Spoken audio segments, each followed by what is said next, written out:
మేలుకొలిపి నా కోరిక మీకు తెలియజేయాలి అనుకుని నీకు మెలకువ కలిగించడం కోసం నేను పడిన కష్టం అంతింతా కాదు. దేవుని కృప వలన నీతో మాట్లాడే భాగ్యం నాకు కలిగింది. ఇప్పుడేమీ మించిపోలేదు. నువ్వు కూడా అవివాహితుడివి, నేను అలాంటి దానిని. వేశ్య గర్భంలో జన్మించిన నా ఆలోచన వేరు. పడుపు వృత్తి చేయడానికి నా మనసు ఎప్పుడూ ఒప్పుకోలేదు.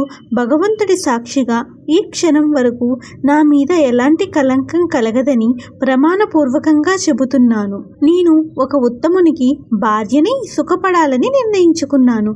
నా పూర్వకృత పుణ్యం మంచిదే అవ్వడం వలన ఉత్తమ కులంలో జన్మించిన మీరు నా పతి అవ్వడం జరుగుతుంది. నేను నిన్ను వరించి మానసికంగా నీకు భార్యను అయ్యాను. 10 మందికి తెలిసేలాగా నన్ను పెళ్లాడి నా తోడుతో ఇష్ట సుఖాలను అనుభవించండి. మహామోహంతో వలచి వేడుకుంటున్న ఈ ప్రార్థనను నిరాకరించకుండా అంగీకరించండి అని వినయంతో పలికింది.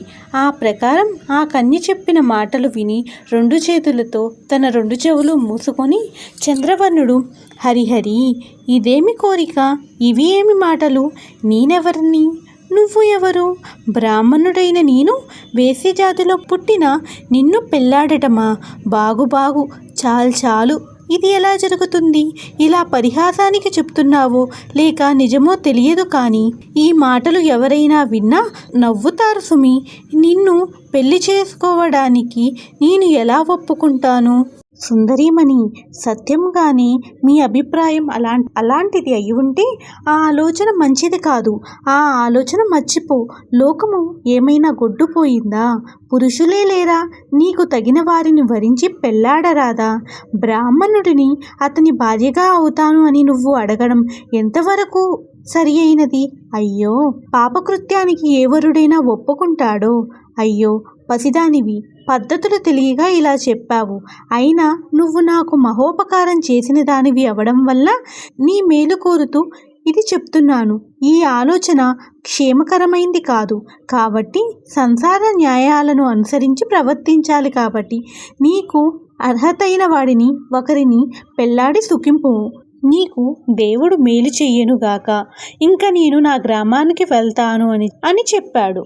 చంద్రవర్ణుడు అలా గ్రామానికి వెళ్తాను అని చెప్పి వెంటనే లేచి రావి ఆకుల మూట కట్టుకొని బయలుదేరి వెళ్ళడానికి సిద్ధపడ్డాడు.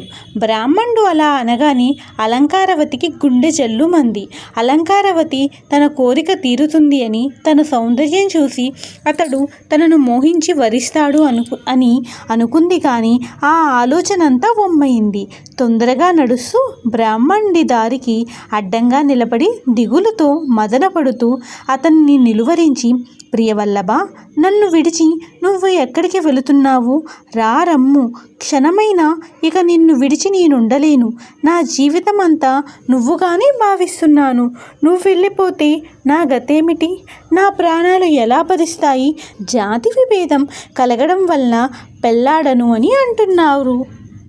ఈ కార్యము ధర్మవిరుద్ధమని, మహాపాపం కలుగుతుందని అంటున్నావు. ఎలా కలుగుతుంది?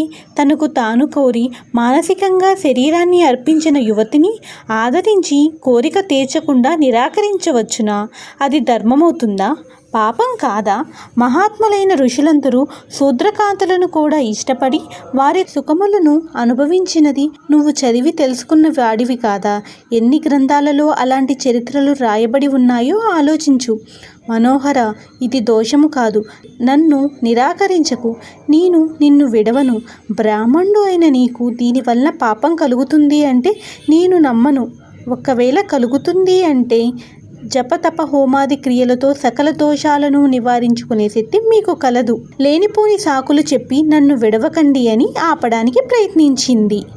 అలంకారవతి పలుకులు ఆదరించగా చంద్రవర్ణుడు ఆమె కోరిన కోరికకు సమ్మతించకుండా, ఛీ, ఇదేమి ఉపద్రవం? నేను చేయలేని పనికి నన్ను బాధపెట్టి సమ్మతించమంటావేంటి? నెరవేరే పనవుతుందా?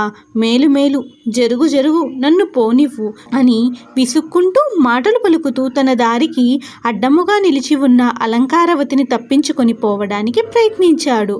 అంత మాత్రాన ఆ యువతి అతన్ని విడిచింది కాదు. ఓహో, పోతున్నావేంటి?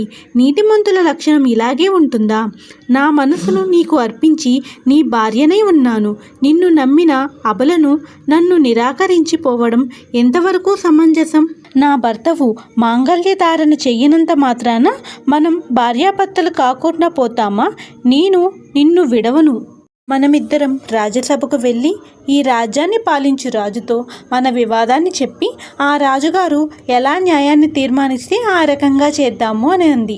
వెంటనే పరమయోగ్యుడైన సాధువు అయిన చంద్రవర్ణుణ్ణి గట్టిగా పట్టుకొని విడువక రాజ్యసభకు వెళ్ళడం మొదలుపెట్టింది. యువతులకు సహజం ఎక్కువ కదా, వారు ఎంతకైనా తెగిస్తారు.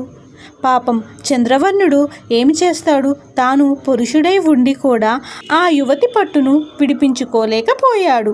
వీధి ఎందు పెనుగులాడితే చూసి 10 మంది తెలుసుకుంటారు అని లజ్జగలవాడై అలంకారవతి వెంట రాజ్యసభకు వెళ్ళి అక్కడ నుండి తప్పించుకొని పోవచ్చు అని అనుకున్నాడు. రాజుగారు అక్రమమైన ఆ వేసే ఉద్దేశము న్యాయమని, అలా చేయమని ఆజ్ఞాపించరు అని తనలో తాను నిశ్చయించుకొని మాట్లాడకుండా అలంకారవతి వెంట రాజ్యసభకు వెళ్ళాడు.